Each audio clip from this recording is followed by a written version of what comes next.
नमस्कार, मैं Sugandha Sharma, physics lecturer ANGIC Chakiya Chandauli. आज का ये आपका टॉपिक ऑप्टिकल इंस्ट्रूमेंट्स पर आधारित है, जिसमें कि आपको सूक्ष्मदर्शी के बारे में बताया जाएगा। तो स्टार्ट करते हैं हम, जिसमें सबसे पहला आपका टॉपिक है दर्शन कोण। दर्शन कोण क्या है? तो दर्शन कोण आप देखिए, आपको पहले बताया गया था कि मानव दृष्टि की, स्पष्ट दृष्टि की न्यूनतम दूरी होती है 25 सेंटीमीटर। यानी कि अगर 25 सेंटीमीटर पर कोई ऑब्जेक्ट रखा हुआ है तो जो एंगल बनेगा, जैसे मान लीजिए कि ये एंगल बन रहा है थीटा, तो ये सेम एंगल बनाएगा रेटिना पर थीटा। तो इस तरीके से इसको हम बोलते हैं विजुअल एंगल या दर्शन कोण। तो अर्थात जो ऑब्जेक्ट 25 सेंटीमीटर पर जो रखा हुआ है वह नेत्र लेंस से थीटा डिग्री का कोण बना रहा है, तथा रेटिना पर जो प्रतिबिंब बन रहा है वह भी नेत्र लेंस से थीटा डिग्री का कोण बना रहा है। अर्थात हमें वो ऑब्जेक्ट थीटा एंगल पर हमको दिखाई दे रहा है। तो अब इसी प्रकार से हम देखते हैं कि यह ऑब्जेक्ट है जो कि अनंत पर हम इसको रखा हुआ मान रहे हैं, और यह जो है, यह मानते हैं कि यह थीटा डैश कोण, थीटा डैश, क्योंकि हम थीटा पहले बता चुके हैं इसलिए यहाँ पे हम इसको थीटा डैश कर देते हैं। तो थीटा डैश कोण बना रहा है ये ऑब्जेक्ट। तो इस प्रकार से हम दोनों स्थितियों में मैंने देखा, तो एक में था थीटा डिग्री का कोण तथा दूसरे स्थिति में थे थीटा डैश का कोण। तो हम ये कह सकते हैं कि जब दर्शन कोण विभिन्न हो जाएगा तो रेटिना पर जो इमेज बन रहा है वह भी छोटा और बड़ा दिखाई देगा। इस प्रकार से हम ये कह सकते हैं कि जब हम दर्शन कोण को बढ़ाते हैं तो हमें छोटी वस्तु होने के बावजूद भी हमें, क्योंकि दर्शन कोण बढ़ गया है इसलिए हमें वह वस्तु बड़ी दिखाई प्रतीत होती है। जैसे कि आप एग्जांपल देखिए कि मान लीजिए कि दो पेड़ है, दो पेड़ की ऊंचाई जो है वह सेम है, लेकिन एक पेड़ हमारे आँख से बहुत पास है तथा दूसरा पेड़ हमारे आँख से बहुत दूर है। तो जाहिर सी बात है, जो दूर वाला जो पेड़ होगा वह हमारे आँख पर कम दर्शन कोण बनाएगा, और जो पास वाला पेड़ होगा वह हमारे आँख पर बड़ा दर्शन कोण बनाएगा। तो हमें जो पास वाली वस्तु है, भले से वो दोनों पेड़ की ऊंचाई समान है, लेकिन जो पास वाला जो पेड़ है वह हमें बड़ा दिखाई देगा इन कंपैरिजन टू जो दूर वाला आपका पेड़ है। इसमें रेखा आधारित एक एग्जाम्पल भी है। और हाँ, इस दर्शन कोण का यूज हम ऑप्टिकल इंस्ट्रूमेंट्स में करते हैं, और ऑप्टिकल इंस्ट्रूमेंट्स में हम दर्शन कोण को आर्टिफिशियली बढ़ाते हैं ऑप्टिकल इंस्ट्रूमेंट्स के द्वारा, और हमें वह छोटी से छोटी वस्तु भी, क्योंकि उनका दर्शन कोण बढ़ गया है इस वजह से हमें वह छोटी छोटी वस्तु भी बहुत बड़ी दिखाई देती है। अब दर्शन कोण पर आधारित एक एग्जाम्पल आप देखिए, जिसमें कि दो बालक हैं, एक की लंबाई 52 इंच तथा दूसरे की लंबाई 55 इंच है। दोनों तीसरे बालक से क्रमशः 4 व 5 मीटर की दूरी पर खड़े हैं। तीसरे बालक द्वारा लंबा कौन प्रतीत होगा? तो पहले बालक द्वारा बना कोण हम निकालेंगे, तो एक आपका आता है 13 इंच पर मीटर। फिर दूसरे बालक द्वारा बना कोण जो है वो आता है 11 इंच पर मीटर। तो देखिए पहले वाला का जो दर्शन कोण है वह ज़्यादा है। तो इस तरह से कोण ए जो है वह ग्रेटर देन कोण बी है, अतः हमें पहला बालक लंबा दिखाई देगा क्योंकि वह आँख पर बड़ा दर्शन कोण अंतरित कर रहा है। तो आपको दर्शन कोण के एग्जाम्पल भी बता दिया गया। अब हम दर्शन कोण का यूज़ देखते हैं आगे ऑप्टिकल इंस्ट्रूमेंट्स में। हाँ, तो सूक्ष्मदर्शी हम देखते हैं। तो सूक्ष्मदर्शी जो है आपका 2 प्रकार के हैं, आपके कोर्स में है।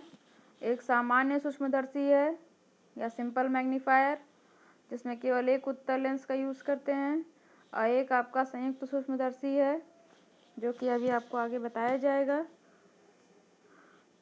तो जो आपका सरल सूक्ष्मदर्शी है वह कम फोकस दूरी का एक अभिसारी लेंस होता है। अभिसारी लेंस अर्थात उत्तल लेंस होता है, और इस प्रकार के लेंस को हम सूक्ष्मदर्शी के रूप में प्रयोग करने के लिए करते हैं। और इसमें आपको लेंस को बिंब के निकट उससे एक फोकस दूरी अथवा उससे कम दूरी पर रखा जाता है, और लेंस के दूसरी ओर नेत्र को लेंस से सटा करके रखा जाता है। ऐसा करने का लक्ष्य यह होता है कि बिंब का सीधा आवर्धित व आभासी प्रतिबिंब किसी ऐसी दूरी पर बने कि नेत्र उसे सरलतापूर्वक देख सके।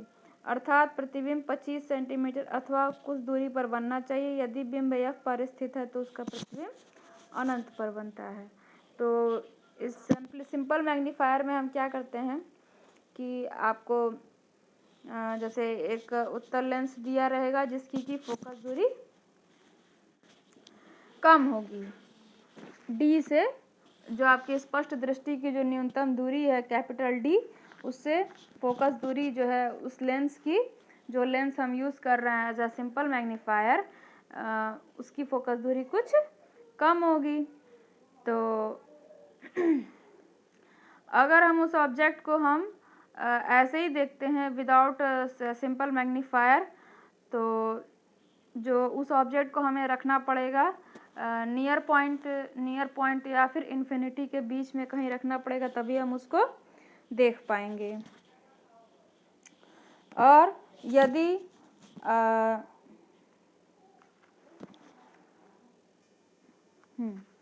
अब जैसे कि ये ऑब्जेक्ट है जिसको हम आई से बिना मैग्नीफायर लगाए हुए देख रहे हैं, तो ये आपका कैपिटल डी है, ये आपका ऑब्जेक्ट का हाइट है, ये एंगल जो है थीटा 0 ये अंतरित कर रहा है। तो इस तरीके से हम tan थीटा 0 को h/d भी लिख सकते हैं, जो कि क्योंकि ये थीटा 0 जो है बहुत कम है, अतः हम tan थीटा 0 को हम थीटा 0 के कंपेरेबली इक्वल मान सकते हैं।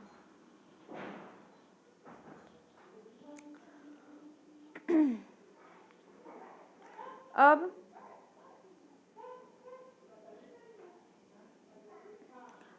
ये जो आपका एंगल थीटा 0 था, अब इस एंगल को हम क्या करेंगे, एंगल को हम बड़ा करेंगे।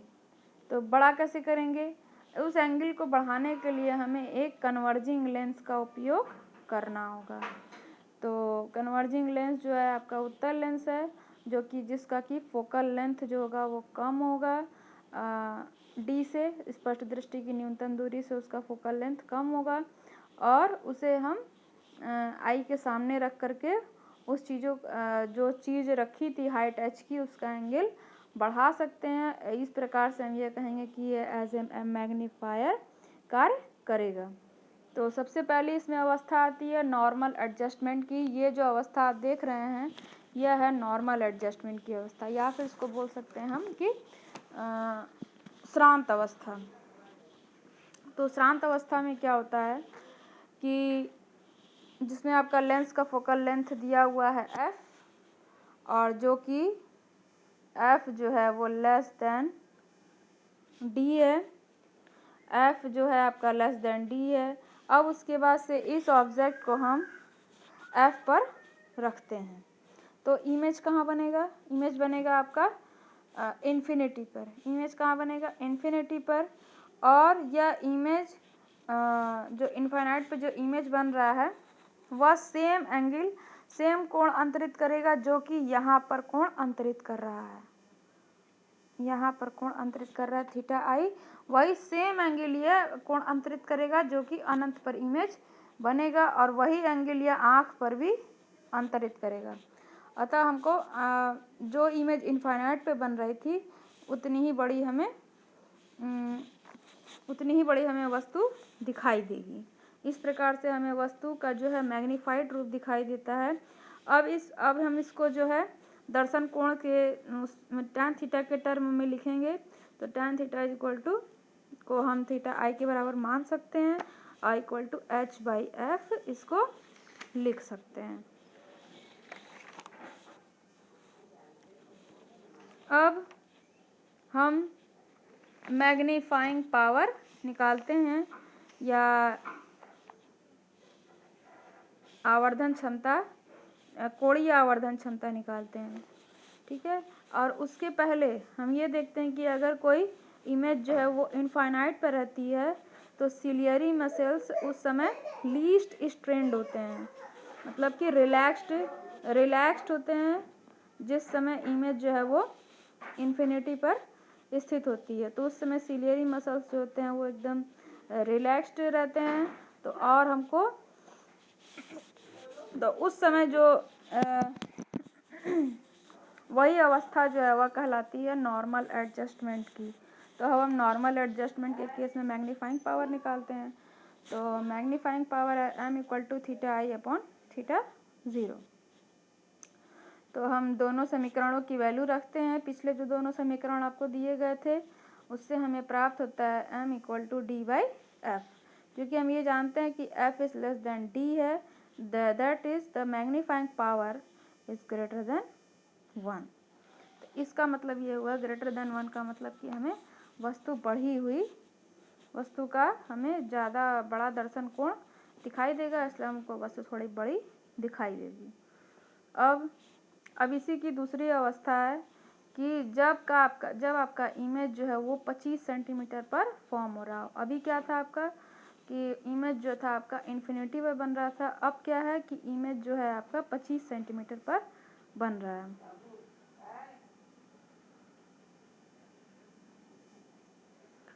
तो ये है आपका 25 सेंटीमीटर पर प्रतिबिंब का बनना। जिस समय जब हम देख रहे थे कि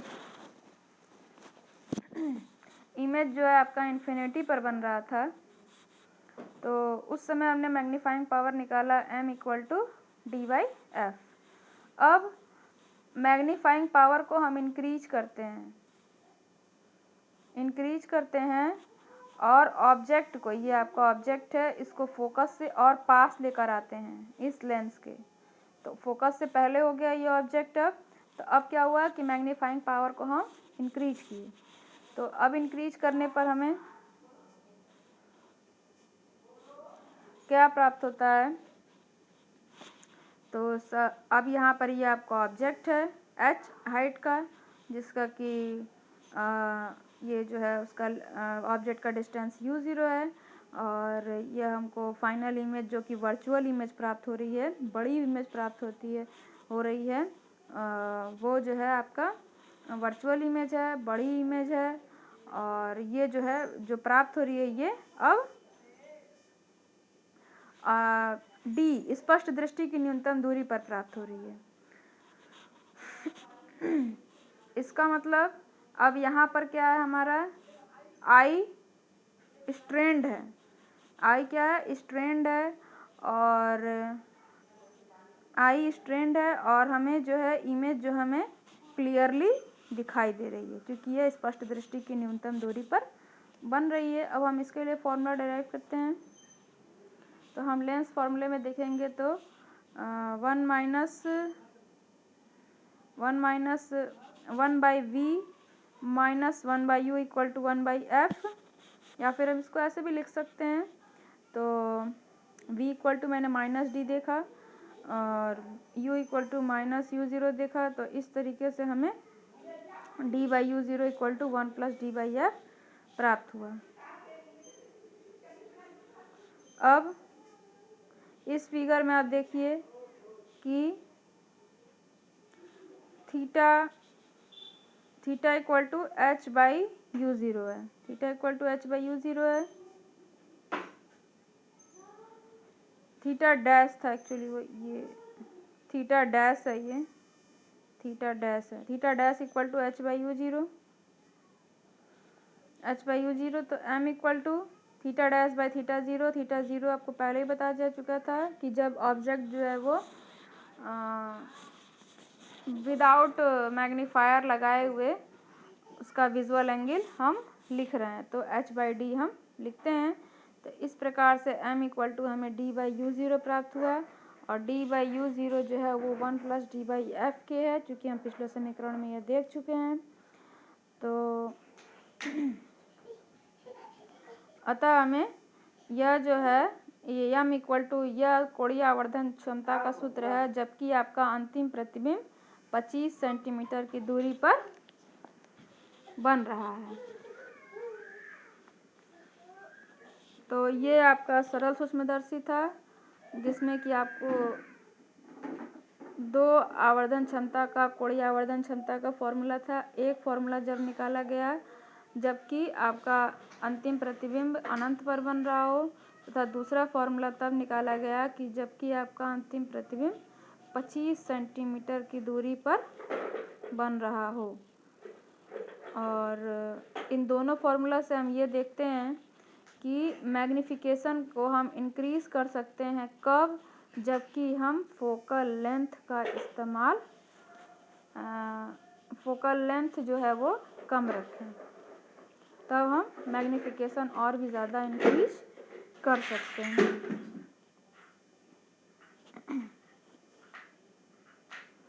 अब आपका संयुक्त सूक्ष्मदर्शी है। तो संयुक्त सूक्ष्मदर्शी में देखिए आप, अभी तक आपने देखा कि सरल सूक्ष्मदर्शी में आपके एक मैग्नीफाइंग लेंस यानी कि एक उत्तल लेंस का यूज़ हो रहा था, लेकिन संयुक्त सूक्ष्मदर्शी में हम दो लेंस का उपयोग करते हैं और जिसमें एक लेंस जो है वह दूसरे लेंस के प्रभाव को संयुक्त रूप से बढ़ा देता है, इसीलिए इसे हम संयुक्त सूक्ष्मदर्शी भी कहते हैं। इसका फिगर देख लेते हैं। इसमें सबसे पहले आप फिगर देखने से पहले ये जान लीजिए कि इसमें जो दो लेंस होते हैं उनके क्या नाम होते हैं। तो पहला लेंस है अभिदृश्यक लेंस। अभिदृश्यक लेंस वह लेंस होता है जो कि ऑब्जेक्ट के पास होता है। जिस वस्तु का प्रतिबिंब देखना है उस वस्तु के पास जो लेंस होता है उसे हम बोलते हैं अभिदृश्यक लेंस या ऑब्जेक्टिव। तो यह लेंस जो है वह ऑब्जेक्ट का उल्टा इमेज, बड़ा इमेज बनाता है और यह जो उल्टा और बड़ा इमेज है यह दूसरे लेंस के लिए बिंब का कार्य करता है। बिंब का मतलब ये जो पहले जो ऑब्जेक्टिव लेंस द्वारा जो बनाया गया इमेज था वह दूसरे लेंस के लिए ऑब्जेक्ट का कार्य करेगा। तो इस प्रकार से ऑब्जेक्ट का कार्य करेगा। तो अब दूसरा लेंस जो है वो आपका क्या है, वह है आपका नेत्रिका लेंस। नेत्रिका लेंस या उसको बोलते हैं हम आईपीस। तो आईपीस क्या होता है, आईपीस जो है वो आपका सरल सूक्ष्मदर्शी की भांति ही कार्य करता है कि जो आपका पहले लेंस द्वारा जो इमेज बनाया गया था वह उसको eyepiece as a simple magnifier उसको मैग्नीफाई करता है। इस प्रकार से यदि आईपीस के फोकस पर पहले लेंस द्वारा अगर बना प्रतिबिंब होगा तो फाइनल इमेज आपका इन्फिनिटी पर बनेगा और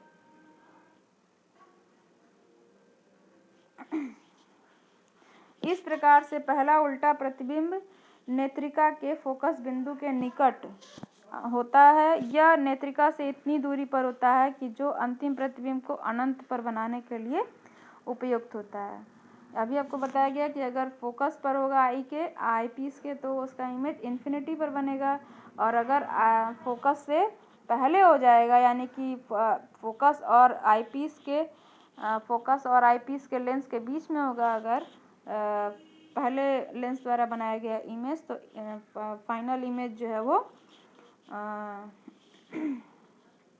इस प्रकार से उसको एडजस्ट किया गया है कि उसका फाइनल इमेज स्पष्ट दृष्टि की न्यूनतम दूरी पर बनेगा।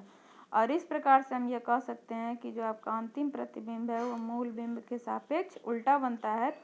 इसको ये बताया गया। अब आप फिगर भी इसको देख सकते हैं। ये आपका ऑब्जेक्टिव है, ये आपका आई पीस है। तो ये दोनों के दोनों आपके क्या हैं, कन्वर्जिंग लेंस हैं या उत्तल लेंस हैं, जो कि कोएक्सियली अरेंज्ड किए गए हैं, यानी कि इन दोनों के एक्सिस क्या हैं, एक हैं। अब इसके बाद से जो कि ऑब्जेक्ट के पास रखा हुआ है, जो ऑब्जेक्ट के पास रखा हुआ है लेंस, वो क्या है आपका, ये ऑब्जेक्टिव है। और जो आई पीस जो आई के पास है वो क्या है, आई लेंस है। ऑब्जेक्टिव का जो है वो स्मॉल फोकल लेंथ है, और स्मॉल अपर्चर भी है इसका स्मॉल अपर्चर भी है। अब हम इन दोनों, जो आपका ये ऑब्जेक्टिव है और ये जो आई पीस है, इन दोनों के बीच का हम सेपरेशन जो है, ये जो सेपरेशन है, इसको हम एडजस्ट कर सकते हैं by in the terms of rack and pinion arrangement. और अगर हम इस ऑब्जेक्ट को एज ए डिस्टेंस हम u0 पे रखते हैं, ऑब्जेक्ट आपका u0 पे रखा हुआ है, विच इज़ जिसकी कि जो u0 है वो जो इसका जो फोकस दूरी है ऑब्जेक्टिव का, इससे कुछ बड़ी है। इसका मतलब u0 is greater than f0। Objective lens का फोकल लेंथ f0 है, यानी कि u0 is greater than f0। तो इस प्रकार से हमें इसका रियल और इन्वर्टेड इमेज मगर बड़ा इमेज प्राप्त होगा, जो कि v0 पर होगा, v0 पर होगा। अब ये जो इमेज है, ये इमेज जो है इस आई पीस के लिए ये ऑब्जेक्ट का कार्य करेगा, ये ऑब्जेक्ट का कार्य करेगा।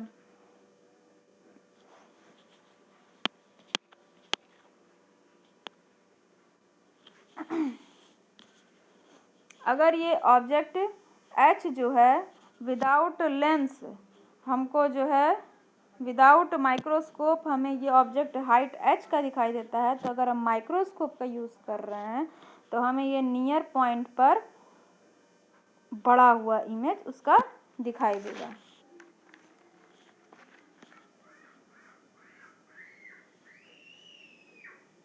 जो कि मूल बिंब के सापेक्ष ये क्या है, उल्टा है, आवर्धित है। अब हम देखते हैं कि जब हमको विदाउट माइक्रोस्कोप जो है ये θ=θ0=h/d है, जो कि आपको पहले दिखाया गया था अभी कि जब हम बिना लेंस का यूज़ किए हुए हम स्पष्ट दृष्टि की न्यूनतम दूरी पर वस्तु रखी हुई है उसको देखते हैं, तब θ0 एंगल फॉर्म होता है।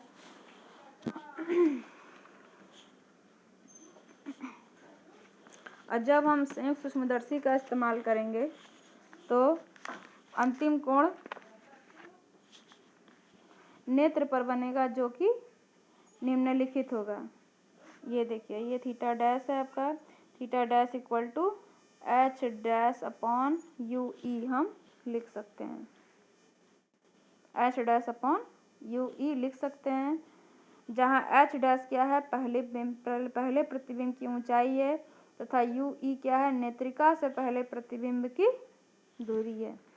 तो अब हम अब कोणीय आवर्धन क्षमता निकालेंगे θ'/θ0, और तो हमें प्राप्त होगा h'/UE इंटू d/h और h'/h इंटू d/UE अब हम h डैश बाई h क्या लिख सकते हैं? तो हम लेंस फार्मूला में हम जानते थे कि h dash by h equal to होता है h dash by h equal to होता है v बाई u। और यहाँ पे हम लिख सकते हैं कि h dash by h equal to v0 by u0। अब हम कार्टेशियन साइन इक्वेशन का यूज करेंगे, तो h डैश क्योंकि माइनस हो जाएगा, h डैश आपका माइनस हो जाएगा और h आपका मतलब पॉजिटिव रहेगा और v0 क्या होगा आपका पॉजिटिव रहेगा और u0 क्या होगा माइनस हो जाएगा। तो अब ये माइनस माइनस आपका कैंसिल हो गया, माइनस माइनस आपका कैंसिल हो गया और हम v0 बाई u0 को हम एज v बाई u भी लिख सकते हैं ताकि हमें ज़्यादा कन्फ्यूज़न ना हो। तो अब हम जो है इस v बाई u का मान हम इसमें रख देंगे, यानी कि समीकरण नंबर 4 का मान हम समीकरण नंबर 3 पर रखने पर हमें आवर्धन क्षमता का निम्नलिखित मान प्राप्त होता है v by U into D by U ई। और हम क्योंकि जानते हैं कि एक नेत्रिका जो है वो एक सरल सूक्ष्मदर्शी की भांति कार्य करता है, अतः हम यह जो M equal to v by U into D by U E प्राप्त किया हमने, उसमें हम श्रांत अवस्था के लिए जो कि हम सरल सूक्ष्मदर्शी में प्राप्त किए थे, तो डी बाई यू ई की वैल्यू डी बाई यू की वैल्यू तो डी बाई एफ था, तो यहाँ पे हम डी बाई यू ई की वैल्यू डी बाई एफ ई रखेंगे। और यहाँ पर क्या था v by U into 1 plus D by f ई, जबकि अंतिम प्रतिबिंब आपका स्पष्ट दृष्टि की न्यूनतम दूरी पर बन रहा है। तो अब यह आपका दोनों का दोनों आपका ये कोणीय आवर्धन क्षमता का फॉर्मूला निकला। अब अभिदृश्यक लेंस के लिए हम लेंस सूत्र का उपयोग करेंगे, तो हमें क्या प्राप्त होगा 1 by v minus 1 by u equal to 1 by f, ये आपका लेंस फार्मूला है। अब क्योंकि इसको हमको अभिदृश्यक लेंस के लिए हमको इसको यूज़ करना है, तो हम अभिदृश्यक लेंस का फोकस दूरी हमको पता है एफ ओ है और v0 बाई u0 की जगह हम सिंपल v बाई u लिखे हैं, तो यहाँ पे हमको 1 minus v by u equal to v by f 0 प्राप्त हुआ, तो v by u equal to 1 minus v by f 0 प्राप्त हुआ हमको। अब चूंकि हम ये जानते हैं, आपको पहले ही बता दिया गया था कि ऑब्जेक्टिव लेंस की फोकस दूरी जो है वो कम है और उसका अपर्चर भी स्मॉल है, ये आपको पहले डिस्क्राइब किया गया था। इस प्रकार से जो v बाई एफ होगा जो बहुत ज़्यादा 1 के ज़्यादा होगा, इसलिए हम 1 को नेगलेक्ट भी कर सकते हैं। और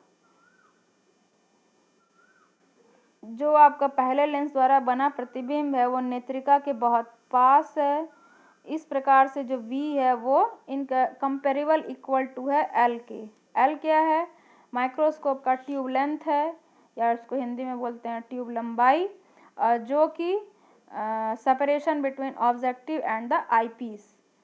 जो l है वो आपका separation between objective and the eyepiece के बीच की दूरी होती है। इस प्रकार से हम इसको v बाई यू को माइनस एल बाई एफ 0 भी लिख सकते हैं। अब हम एल बाई एफ 0 का मान जो हम कोणीय आवर्धन क्षमता का मान हमने प्राप्त किया था, तो ये आपका समीकरण नंबर 8 हो गया। तो समीकरण नंबर 8 का मान 6 व 7 में हमको रखना है। तो फिर उसके बाद से हमें श्रांत अवस्था हेतु जो है m equal to minus l by f 0 into D by f e प्राप्त हुआ।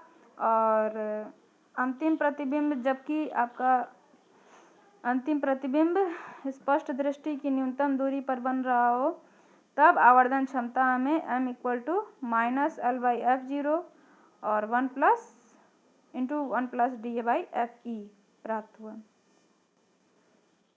अब इसी पे आधारित एक एग्जाम्पल भी है, देख लीजिए कि एक ऑब्जेक्टिव लेंस का फोकल लेंथ है 1 सेंटीमीटर, अभिदृश्यक लेंस का आई लेंस का फोकल लेंथ है 2 सेंटीमीटर, ट्यूब लेंथ 20 सेंटीमीटर।